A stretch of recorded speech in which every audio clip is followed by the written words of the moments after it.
Hi hello ನಮಸ್ತೆ, ನಾನು ರಾಜು. ಅಷ್ಟೇ ನೀವು ನೋಡ್ತಿದ್ದೀರಾ centre point Kannada YouTube channel. Shivanna, Upendra ಮತ್ತು ರಾಜ್ ಬಿ ಶೆಟ್ಟಿ ಅಭಿನಯಿಸಿರುವಂಥ 45 ಎನ್ನುವಂಥ ಸಿನಿಮಾದ ಟ್ರೇಲರ್ ನಿನ್ನೆ ಅದ್ಧೂರಿಯಾಗಿ ಸಮಾರಂಭದಲ್ಲಿ ಬಿಡುಗಡೆ ಆಯಿತು ಮತ್ತು ಬಿಡುಗಡೆಯಾದ ಕೆಲವೇ ಗಂಟೆಗಳಲ್ಲಿ ಮಿಲಿಯನ್ಸ್ ಗಟ್ಟಲೆ ವ್ಯೂಸನ್ನು ಪಡ್ಕೊಂಡು ಕನ್ನಡದ ಮಟ್ಟಿಗೆ ಮತ್ತೊಂದು ಹೆಸರಾಂತ ಮತ್ತೊಂದು ಜನಪ್ರಿಯ ಸಿನಿಮಾ ಆಗತ್ತೆ ಎನ್ನುವಂಥ ಭರವಸೆ ಇದೀಗ ಟ್ರೇಲರ್ ಮೂಡಿಸಿದೆ.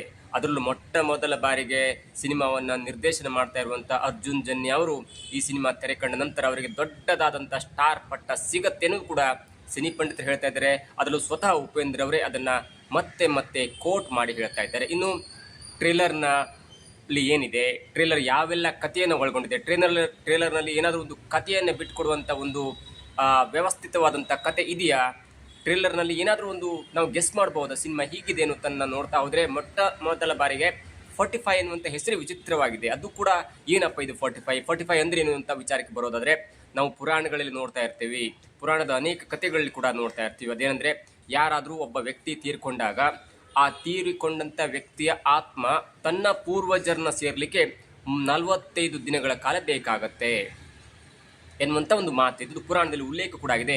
ಅಂಥದ್ದೇ ಒಂದು ಸಿನಿಮಾದ ಸನ್ನಿವೇಶವನ್ನು ಇಲ್ಲಿ ಇಟ್ಟಿದ್ದಾರೆ ಎನ್ನುವಂಥ ಮಾತು ಕೇಳಿಬರುತ್ತೆ. ಮತ್ತು ಟ್ರೇಲರ್ ನೋಡ್ತಾ ಹೋದವರಿಗೆ ಆ ಸೀಕ್ವೆನ್ಸ್ಗಳು, ಆ ಕಥೆ ಎಳೆ ಮತ್ತು ಆ ಫೈಟ್ ಸೀನ್ಗಳು ಮತ್ತು ಆ ದಂಡಂ ದಶಗುಣಂ ಎನ್ನುವಂಥ ಒಂದು ಕ್ರಿಯೆ, ಜೊತೆಗೆ ಶಿವನ ಪಾತ್ರದಲ್ಲಿ ಕಾಣಿಸ್ಕೊಂಡಿರುವಂಥ ಶಿವಣ್ಣ ಆಗಿರ್ಬೋದು, ಅಥವಾ ಯಮನ ಪಾತ್ರಧಾರಿಯಾಗಿ ಕಾಣಿಸ್ಕೊಂಡಿರುವಂಥ ಮತ್ತು ಡೆವಿಲ್ ರೋಲ್ ಆಗಿ ಕಾಣಿಸ್ಕೊಂಡಿರುವಂಥ ಉಪೇಂದ್ರ ಆಗಿರ್ಬೋದು, ಈ ಎರಡೂ ಕ್ಯಾರೆಕ್ಟರ್ಗಳ ಮಧ್ಯೆ ಸಿಲುಕಿಕೊಂಡಿರುವಂಥ ರಾಜ್ ಬಿ ಶೆಟ್ಟಿ ಅವರ ಕಥೆಯನ್ನು ನೋಡ್ತಾ ಇದ್ರೆ ಎಲ್ಲೋ ಒಂದು ಕಡೆ 45 ಎನ್ನುವಂಥ ಈ ಪುರಾಣದಲ್ಲಿ ಉಲ್ಲೇಖವಾಗಿರುವಂಥ ಕಥೆಯೂ ಕೂಡ ಇಲ್ಲಿ ಮುಖ್ಯವಾದಂಥ ಒಂದು ಕಥೆಯ ಎಳೆಯಾಗಿ ಕಾಣಿಸ್ಕೊಂಡಿರುವಂಥ ಎಲ್ಲ ಸಾಧ್ಯತೆ ಕೂಡ ಇದೆ.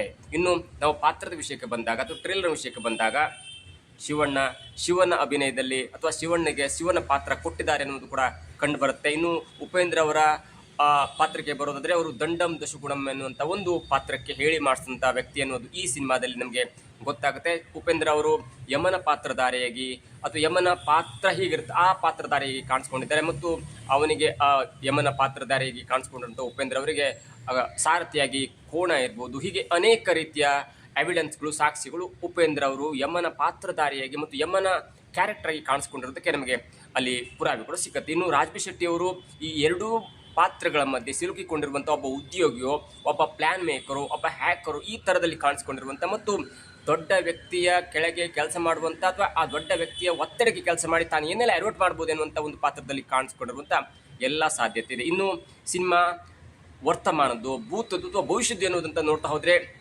ಶಿವಣ್ಣನ ಪಾತ್ರ ಕತೆ ಹಿಂದಿನ ಕಾಲಕ್ಕೆ ಹೋದರೆ ಅಂದರೆ ಭೂತ ಕಾಲಕ್ಕೆ ಹೋದರೆ, ರಾಜ್ ಬಿ ಶೆಟ್ಟಿಯವರ ಪಾತ್ರ ವರ್ತಮಾನಕ್ಕೆ ಬರುತ್ತೆ. ಇನ್ನು ಯುದ್ಧದ ಸನ್ನಿವೇಶ ನೋಡ್ತಾ ಇದ್ರೆ ಅಲ್ಲಿ ಯುದ್ಧ ಹಳೆ ಕಾಲದಲ್ಲೂ ಪುರಾಣದಲ್ಲಿ ಯುದ್ಧ ಆಗ್ತದೆ, ಅದನ್ನು ತೋರಿಸಿದ್ದಾರೆ. ಜೊತೆಗೆ ಈಗಿನ ಆಧುನಿಕ ಸಲಕರಣೆ, ಗನ್ ಆಗಿರ್ಬೋದು, ವೆಪನ್ಸ್ ಆಗಿರ್ಬೋದು, ಬೋಟ್ ಆಗಿರ್ಬೋದು, ಎಲ್ಲವೂ ಕೂಡ ತೋರಿಸುವ ಹಾಗೆ ನೋಡ್ತಾ ಇದ್ರೆ, ಎಲ್ಲೋ ಒಂದು ಕಡೆ ಮುಂದಿನ ಅಂದರೆ ಭವಿಷ್ಯದಲ್ಲಿ ಆಗುವಂಥ ಅಥವಾ ಮುಂದೆ ಆಗ್ತಾ ಇರುವಂಥ ಒಂದು ಅಡ್ವರ್ಟ್ಗಳ ಬಗ್ಗೆ ಕೂಡ ಇಲ್ಲಿ ತೋರಿಸಿದ್ದಾರೆ ಅಂತ ಹೇಳ್ಬೋದು. ಹಾಗಾಗಿ ಇದು ಭೂತ, ವರ್ತಮಾನ ಮತ್ತು ಭವಿಷ್ಯದ ಒಂದು ಕಥೆಯನ್ನು ಹೇಳ್ಕೊಂಡು ಬಂದು ಒಂದು ಕ್ಯಾರೆಕ್ಟರ್ಗಳ ಮುಖಾಂತರ, ಒಂದು ಕಥೆಯ ಮುಖಾಂತರ ಎಲ್ಲವನ್ನು ಹೇಳಿದ್ದಾರೆ ಅನ್ನೋದು ಇದೀಗ ನಮಗೆ ಅರ್ಥ ಆಗುತ್ತೆ. ಜೊತೆಗೆ ಉಪೇಂದ್ರನ ಜೊತೆಗೆ ಕಾಣಿಸಿಕೊಂಡಂಥ ಕೆಲವೊಂದು ಕ್ಯಾರೆಕ್ಟರ್ನ ನೋಡಿದೆ ಅವರು ಮನುಷ್ಯರಲ್ಲ ಎನ್ನುವುದು ಕೂಡ ನಮಗೆ ಸ್ಪಷ್ಟವಾಗಿ ಅರ್ಥ ಆಗುತ್ತೆ. ಹಾಗಾಗಿ ಇದು ಶಿವನ ಪಾತ್ರಧಾರಿಯಾಗಿ ಶಿವನ ಪಾತ್ರದ ಮುಖಾಂತರ ಪುರಾಣದ ಕಥೆಯ ಜೊತೆಗೆ, ರಾಜ್ ಬಿ ಶೆಟ್ಟಿಯ ಪಾತ್ರದ ಮುಖಾಂತರ ವರ್ತಮಾನದ ಕಥೆಯ ಜೊತೆಗೆ, ಉಪೇಂದ್ರ ಅವರ ಒಂದು ಪಾತ್ರದ ಮುಖಾಂತರ ಅದು ಭವಿಷ್ಯದ ಕಥೆಯನ್ನು ಹೇಳಿ, ಅಂದರೆ ಪಾಸ್ಟ್, ಪ್ರೆಸೆಂಟ್, ಫ್ಯೂಚರ್ ಎನ್ನುವಂಥ ಒಂದು ಕಥೆಯನ್ನು ಇಟ್ಕೊಂಡು, ಒಂದು ಕ್ಯಾರೆಕ್ಟರ್ನ ಇಟ್ಕೊಂಡು ಈ ಕಥೆಯನ್ನು ಹೇಳಿದ್ದಾರೆ. ಜೊತೆಗೆ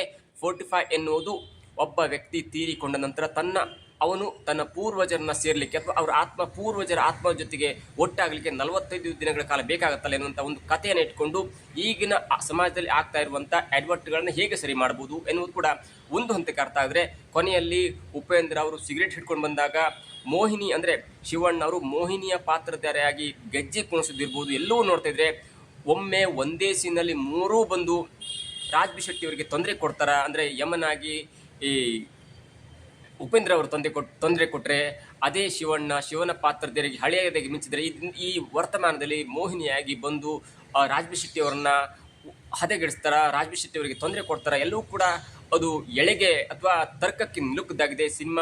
ಸಿನಿಮಾ ಟ್ರೇಲರ್ ಅಂತೂ ಅದ್ದೂರಿಯಾಗಿದೆ ಬಂದಿದೆ ಅಂತ ಹೇಳ್ಬೋದು. ಅದರಲ್ಲಿ 40% ಹೆಚ್ಚು ದೃಶ್ಯವು ಅಂದರೆ ಈ ವಿಜುವಲ್ಸ್ VFX ಇಂದ ಕೂಡಿದೆ, ಅಂದರೆ ಗ್ರಾಫಿಕ್ಸ್ ಇಂದ ಕೂಡಿದೆ.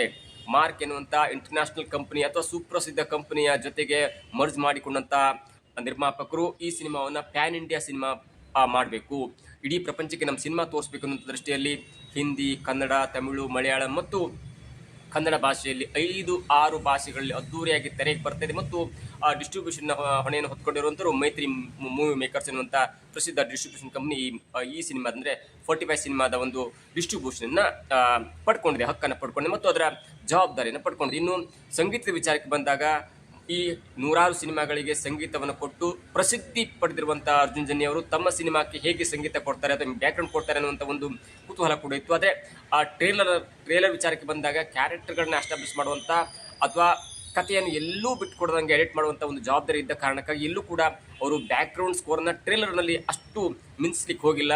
ಯಾಕಂದರೆ 3-4 ಜನ ದೊಡ್ಡ ದೊಡ್ಡ ಸ್ಟಾರ್ಗಳಿದ್ದಾರೆ. ಅದರಲ್ಲೂ ಶಿವಣ್ಣ 2 ಪಾತ್ರ, ಡೆವಿಲ್ ಶಿವನ ಪಾತ್ರಧಾರಿಯೂ ಕಾಣಿಸ್ಕೊಂಡಿದ್ದಾರೆ, ನಾರ್ಮಲ್ ಮನುಷ್ಯನಾಗೂ ಕಾಣಿಸ್ಕೊಂಡಿದ್ದ ಜೊತೆಗೆ ಕೊನೆಯಲ್ಲಿ ಬರುವಂಥ ಚೆಲುವೆ ನೋಟ ಚೆನ್ನ ಎನ್ನುವಂಥ ಒಂದು ಝಲಕ್ನಲ್ಲಿ ಇಡೀ ಒಂದು ಟ್ರೇಲರ್ನ ಹೈಲೈಟ್ ಅಂದರೆ ಶಿವಣ್ಣ ಕೊನೆಯಲ್ಲಿ ಮೋಹಿನಿ ಪಾತ್ರವನ್ನು ನಿರ್ವಹಿಸ್ತಾರೆ ಅನ್ನುವಂಥ ಒಂದು ಕುತೂಹಲ ಕೂಡ ಬರುತ್ತೆ.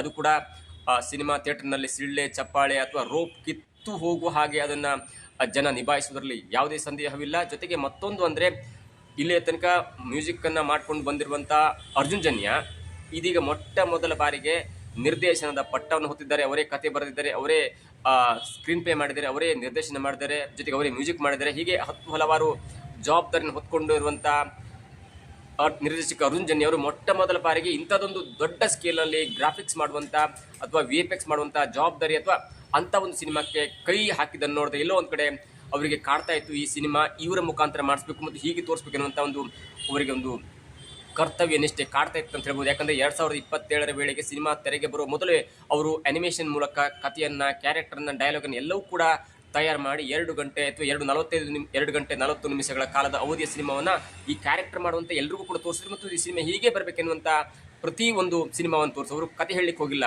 ಲ್ಯಾಪ್ಟಾಪಲ್ಲಿ ಅಥವಾ ಸ್ಕ್ರೀನಲ್ಲಿ ಆ ಅನಿಮೇಟೆಡ್ ಸಿನಿಮಾವನ್ನು ಹಾಕಿ ತಾನು ಅಂದರೆ ಯಾರ್ಯಾರು ಕ್ಯಾರೆಕ್ಟರ್ ಮಾಡ್ತಾರೆ ಅವರಿಗೆಲ್ಲವನ್ನು ಕೂಡ ಹೇಳಿದ್ರು. ಹಾಗಾಗಿ ಇಲ್ಲಿ ಒಬ್ಬೊಬ್ಬರಿಗೆ ಒಂದೊಂದು ಕತೆ ಹೇಳುವಂಥ ಪ್ರಸಂಗ ಬರಲಿಲ್ಲ ಅಥವಾ ಪ್ರಮೇಯ ಬರಲಿಲ್ಲ ಅಂತ ಹೇಳ್ಬೋದು.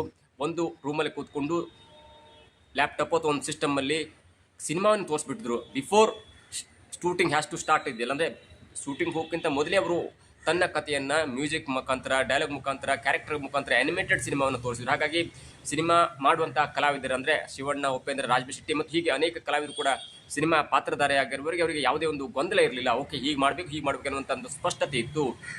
ಜೊತೆಗೆ ಮ್ಯೂಸಿಕ್ ಕೂಡ ಅರ್ಜುನ್ ಜನ್ಯ ಅವರು ಮಾಡಿದ್ದಾರೆ. ಜೊತೆಗೆ ಕೆಲವೊಂದು ಡೈಲಾಗನ್ನು ನೋಡ್ತಾ ಇದ್ರೆ ಉಪೇಂದ್ರ ಅವರು ಯಮನ ಪಾತ್ರಧಾರಿಯಾಗಿ ಮಾಡಿದ್ದಾರೆ ಅಥವಾ ಯಮನ ಒಂದು ರೂಪವನ್ನು ತಾಳಿದ್ದಾರೆ ಅನ್ನೋದಕ್ಕೆ ಯಾವುದೇ ಸಂದೇಹವಿಲ್ಲ. ಒಂದು ಲಾರಿಯನ್ನು ಡ್ರೈವ್ ಮಾಡ್ಕೊಂಡು ಹೋಗಿರುವಾಗ ಅಡ್ಡ ಬಂದಂಥ ಕಾರನ್ನು ಸಡನ್ನಾಗಿ ಗುತ್ತಾರೆ, ಅಂದರೆ ಅಡ್ಡದಿಡ್ಡಿ ಪಾರ್ಕ್ ಮಾಡಿದಂಥ ಒಂದು ಕಾರನ್ನು ಸಡನ್ನಾಗಿ ಗುತ್ತಾರೆ. ಅದು ಕೂಡ ಉಪೇಂದ್ರ ಅವರು ದಂಡಂ ದಶಗುಣಂ ಎನ್ನುವಂಥ ಒಂದು ಲೆಕ್ಕಾಚಾರ ಹೊಂದಿದ್ದಾರೆ. ಮತ್ತು ತಪ್ಪು ಕಂಡ ಕ್ಷಣ ಅದು ಆಗಲೇ ಶಿಕ್ಷೆ ಆಗಬೇಕೆನ್ನುವಂಥ ಒಂದು ನೇರವಾದಂಥ ಸ್ಪಷ್ಟತೆಯನ್ನು ಹೊಂದಿದ್ದಾರೆ ಉಪೇಂದ್ರ ಅವರು ಎನ್ನುವಂಥ ಕಥೆಯ ಮುಖಾಂತರ ಇದೀಗ ಉಪೇಂದ್ರ ಅವರಿಗೆ ನಿರ್ದೇಶನ ಮಾಡಿದರೆ. ಅನೇಕರು ಇಲ್ಲಿ ಕಾಮೆಂಟ್ಗಳ ಮುಖಾಂತರ ಕೇಳಿಬರ್ತಾ ಇರುವುದೇನೆಂದರೆ ಅರ್ಜುನ್ ಜನ್ಯ ಅವರು ಸಿನಿಮಾ ಡೈರೆಕ್ಟ್ ಮಾಡಿದ್ದಾರೆ ಅಥವಾ ಉಪೇಂದ್ರ ಅವರು ಡೈರೆಕ್ಟ್ ಮಾಡಿದ್ದಾರೆ ಅನ್ನುವಂಥ ಒಂದು ಗೊಂದಲ, ಅಂದರೆ ಕುತೂಹಲ ಕೂಡ ಜನರು ಮಾತನಾಡ್ಕೊಳ್ತಿದ್ದಾರೆ. ಆದರೆ ಎಲ್ಲರ ಸಲಹೆ ಇರುತ್ತೆ, ಅಂದರೆ ಶಿವಣ್ಣನ ಬಿಟ್ಟು ಉಪೇಂದ್ರ ಅವರ ಸಲಹೆ ಇರುತ್ತೆ, ರಾಜ್ ಬಿ ಶೆಟ್ಟಿ ಸಲಹೆ ಇರುತ್ತೆ, ಎಲ್ಲವೂ ಕೂಡ ಸಲಹೆ ಮುಖಾಂತರ ಅರ್ಜುನ್ ಜನ್ಯ ಅನ್ನುವಂಥ ಮೊಟ್ಟ ಮೊದಲ ಬಾರಿಗೆ ಡೆಬ್ಯೂಟೆಂಟ್ ಡೈರೆಕ್ಟರ್ಗೆ ಒಂದು ಸಲಹೆ ನೀಡಿರ್ತಾರೆ. ಆದರೆ ಎಲ್ಲ ಜವಾಬ್ದಾರಿಯನ್ನು ಹೊತ್ತುಕೊಂಡು ಸಿನಿಮಾ ಮಾಡಿದಂಥವರು ಅರ್ಜುನ್ ಜನ್ಯ. ಜೊತೆಗೆ 100 ಕೋಟಿ ವೆಚ್ಚದಲ್ಲಿ ಈ ಸಿನಿಮಾ ಒಂದು ಪ್ರೊಡಕ್ಷನ್ ಆಗಿದೆ ಅಥವಾ ತೆರೆಗೆ ಬರುತ್ತೆ ಅನ್ನೋದು ಕೂಡ ಜಾಹೀರಾಗುತ್ತೆ. ಯಾಕಂದರೆ ಒಬ್ಬೊಬ್ಬರ ರೆನ್ಯೂಮೇಷನ್ನೇ 10 ಕೋಟಿ ಇರುತ್ತೆ. ಶಿವಣ್ಣ, ಉಪೇಂದ್ರ, ರಾಜ್ ಬಿ ಶೆಟ್ಟಿ ಜೊತೆಗೆ ಅಲ್ಲಿ ಬರುವಂಥ VFX ಆಗಿರ್ಬೋದು ಎಲ್ಲವಕ್ಕೂ ಕೂಡ ಸರಿಸುಮಾರು 100 ಕೋಟಿಯಷ್ಟು ಹಣ ಖರ್ಚಾಗಿದೆ ಅನ್ನುವಂಥ ಮಾತು ಕೂಡ ಕೇಳಿಬರುತ್ತೆ. ಎಂ ಎಸ್ ರೆಡ್ಡಿ ಅವರು ಸಿನಿಮಾವನ್ನು ನಿರ್ಮಾಣ ಮಾಡಿದ್ದಾರೆ. ಜೊತೆಗೆ ರಾಜ್ ಬಿ ಶೆಟ್ಟಿ ಅವರು ಮಾರ್ಕಂಡೇಯನ ಪಾತ್ರ ಮಾಡಿದ್ದಾರಾ ಎನ್ನುವಂಥ ಒಂದು ಕುತೂಹಲ ಕೂಡ ಟ್ರೇಲರ್ ನೋಡಿದಾಗ ಕಾಣುತ್ತೆ.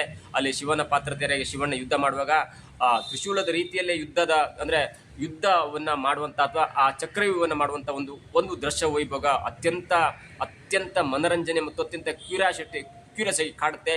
ಇವೆಲ್ಲವನ್ನು ನೋಡ್ತಾ ಇದ್ರೆ ಮಾರ್ಕ್ ಸಿನಿಮಾದ ಎದುರು ಶಿವಣ್ಣ, ಉಪೇಂದ್ರ, ರಾಜ್ ಬಿ ಶೆಟ್ಟಿ ಅಭಿನಯದ 45 ಸಿನಿಮಾ ಗೆಲ್ಲತ್ತಾ ಅಥವಾ ಎರಡು ಸಿನಿಮಾಗಳು ಸರಿಸಮಾನಾಂತರವಾಗಿ ಅಂದರೆ ಪ್ಯಾರಲ್ ಇದ್ದು ಈ ಎರಡು ಕೂಡ ಸಕ್ಸಸ್ ಅನ್ನು ಕಾಣುತ್ತೆ ಅನ್ನೋದು ಕೂಡ ಕುತೂಹಲಕ್ಕೆ ಎಡೆ ಮಾಡಿಕೊಟ್ಟಿದ್ದಾರೆ.